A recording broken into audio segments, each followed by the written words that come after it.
This episode is sponsored by the Mighty Moonanites and their quad laser, which is inescapable for you in your petty third dimension, which is the lamest of them all. You're the kind of guy who visits Jerusalem and doesn't want to see the Sexiteria. What does it mean to be a professional, to be able to do a job and do it well? Well, considering I make videos for YouTube, perhaps I'm not the best one to answer that particular question. But if all of the magazine articles and bathroom graffiti that I've read is accurate, then professionals are expected to meet certain standards and handle themselves or others with dignity and grace. Oh sure, we'd all love to go trouncing around that far future, flinging our eager selves at whatever black holes or pillar of creations we come across, but this is the real world, where bills have to be paid and cereal eaten. Caffeinated bacon? Baconated grapefruit? Admiral Crunch? Well, if you don't like that, try some Archduke Chocula. Whereas the pilot episode focused on achieving a new state of equilibrium for our core characters, it is now up to the second episode to give us an idea of what this new normal looks like, what sort of people we'll be living with, and how our characters will be conducting themselves. So let's take a peek at what exactly this series has under the hood. It begins with a frightening Planet Express commercial where the company motto is, "Our crew is replaceable, your package isn't." Gosh, that perfectly hits the corporate people pleaser mindset so well. And no, by the way, my package is not replaceable.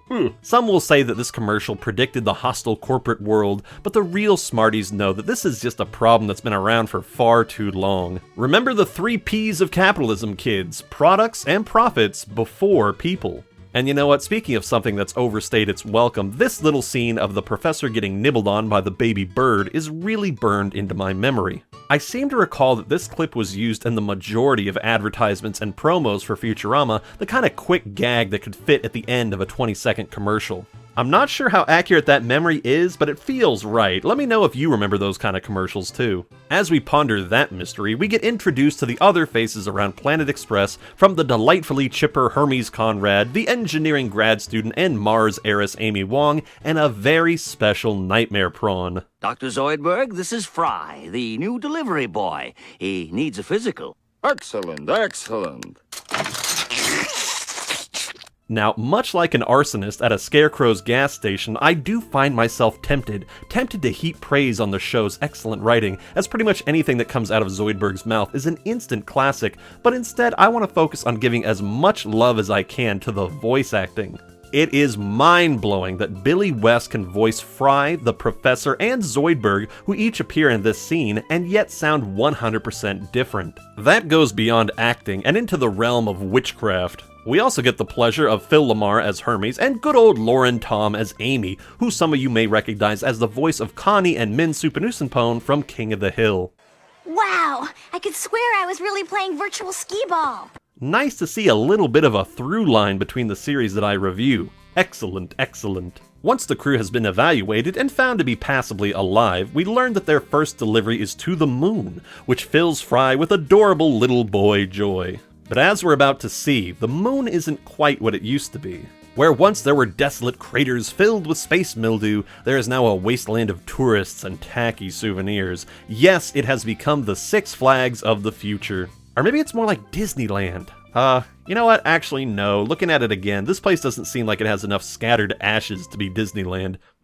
This moon-like setting allows the writers and animators to do all sorts of clever little jokes. We get the mascot, Craterface, who resembles the moon in the classic silent film A Trip to the Moon. There's the unbelievably corny Goofy Gopher review, and a certain wailing tune, which, for copyright purposes, I will not play here, but once you've heard it, you can never unhear it. Actually, if I was gonna go balls deep into these lyrics, I would say it is the ultimate anthem of loss. These whalers took up their career, prepped, sharpened their harpoons, and made an incredible, nay, downright impossible journey to the moon, only to find that there were no whales. Ever. So to cover their shame and avoid confronting the nothingness of their existence, they tell tall tales and sing a wailing tune. Which is a jaunty and catchy song perfectly suited for this delightful park. Even though it looks as if they could be walking around any old tourist attraction, the dedication to space and moon jokes keeps things feeling that extra bit of unnatural, artificial, and uncanny. The dedication to a theme is impressive, as I don't know if I could come up with a whole host of moon-related jokes to carry a 23-minute episode. What really makes this situation sing is how quickly Fry tires of the amusement park and wants to go out into the lifeless nothingness of the actual moon. He really embodies that sort of fanciful and starry-eyed excitement of the post-moon landing generation, where the awe of living in a world where man has walked on the moon was still regarded with reverence, which makes sense. After all, Matt Groening was 15 years old when the moon landing happened, so we're definitely seeing a bit of baby boomer awe in Fry. And speaking of boomer humor, one of these days, Alice, bang, zoom, straight to the moon. That's not an astronaut, it's a TV comedian. And he was just using space travel as a metaphor for beating his wife. not only is that a hilarious bit of curt insight, but it also shows that Fry isn't a complete idiot with sawdust for brains. How many of these stupid slob everyman archetypes could so casually throw around the word metaphor and do it in an episode where they're actually in character and not like a one-off episode where they're actually allowed to be smart? This makes Fry feel like he's more on our mental level instead of being a complete idiot that is too stupid to live. I think that making a protagonist around the same level of intelligence as the audience is really smart because it keeps the stakes high. It is so much easier to get invested in someone's success if the character and ourselves can't find an immediate way out of the problem. The only thing that bothers me about this section is that Leela is being so poo-poo about everything. Just getting to visit the amusement park itself was a pretty big ask, and now she's really beginning to hit the limit of her patience. I get that she's just concerned about safety and reputation and doing a job quickly and professionally, but I'm sorry, nobody likes a stick in the mud. On the other side of things, Bender gets chucked out of the park for trying to help Amy get the ship's keys out of the claw machine, and I really hope he's learned his lesson about helping people. But as he's cast into the nothingness of the moon, he utters these immortal words. I'm gonna go build my own theme park with blackjack and hookers. In fact, forget the park. It is crazy how often that line is still used to this day, man.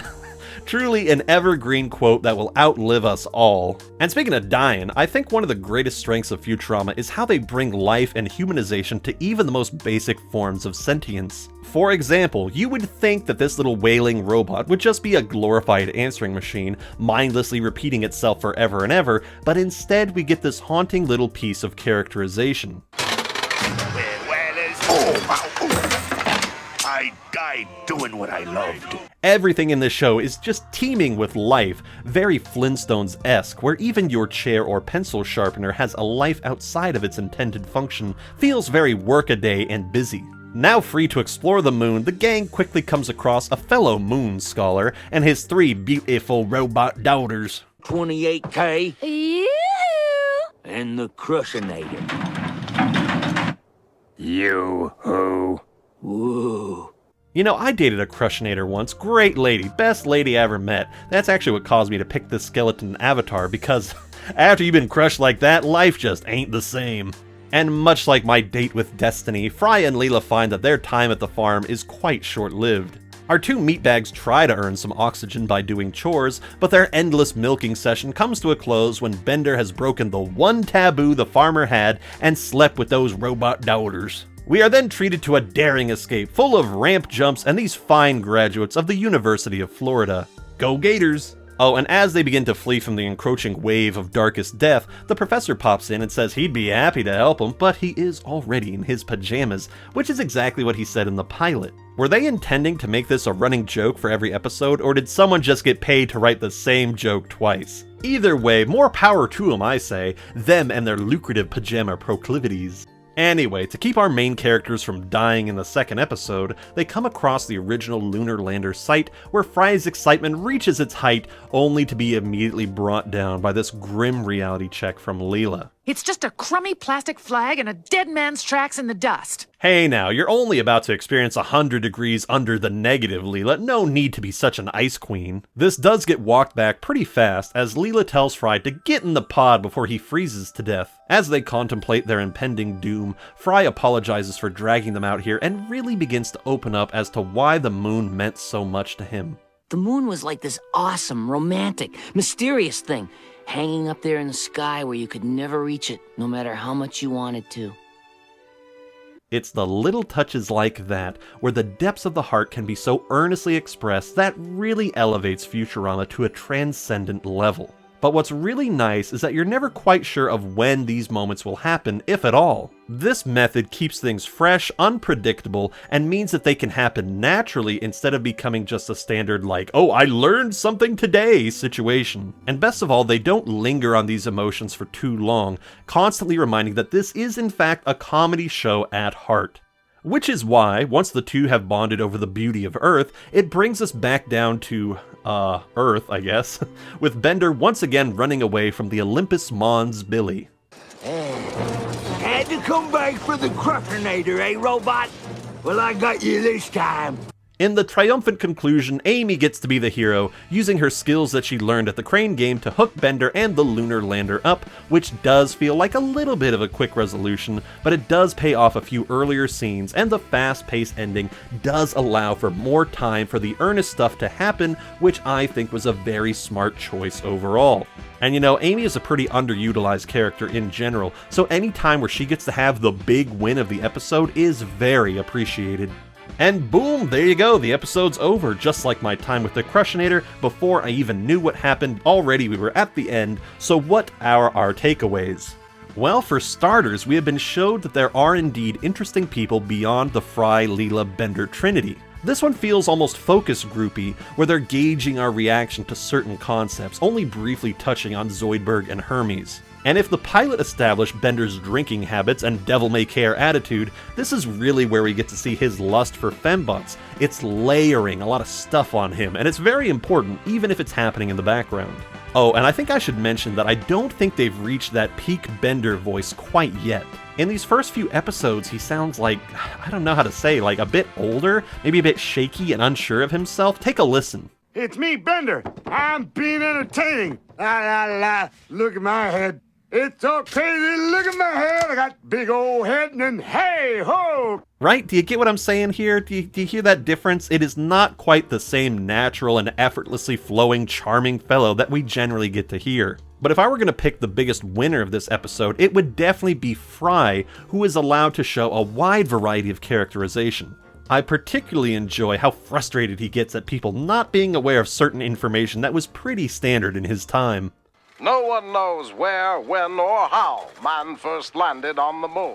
I do. And sadly, I would definitely say that Leela is the loser of this episode. Beyond getting a few cute moments, she is just a complete wet blanket, and when you're at these kind of temperatures, that is the last kind of blanket you want to have. Drops down to minus 173. Fahrenheit or Celsius? First one, then the other. But really though, beyond the whole winners and losers thing, I think that it's really smart that the writers decided to keep this story pretty local. Instead of running off to the other side of the universe or another dimension right away, we instead get this very local, just going to the moon kind of thing, just so we can see how the whole space travel thing works. Seeing Fry's countdown to launch, where he barely begins before they arrive at the moon, really shows how fast we're able to get places, meaning that a huge portion of the universe is now up for grabs, narratively speaking. And a lot of critics will rightfully give Futurama a bunch of credit for its clever jokes and delicious one-liners, but rewatching these first few episodes, I am very impressed at how methodical and, dare I say, cautious they are with getting things established and grounded. The show feels very aware that you can't just hit the pedal to the metal right out the gate, because once you hit your max speed, all that's left to do is either slow down or get into an accident. Or, if we want to use a more sexy metaphor, one has to go to the Western Wall before they can get to the Dome of the Rock or the Sexateria. And you know what, before we bring this review to a close, I think that I should rate this episode because I don't tend to really do that. So for the very first time, I will give this episode the rating of 1 Earth Moon out of 1 Earth Moon.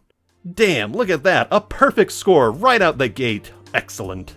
But now that we've really gotten ourselves comfortable and settled in, it's time we really start cooking with gas. So where are we going next time? To the center of the universe? To some far-off planet where it rains milkshakes and hails stuffed animals?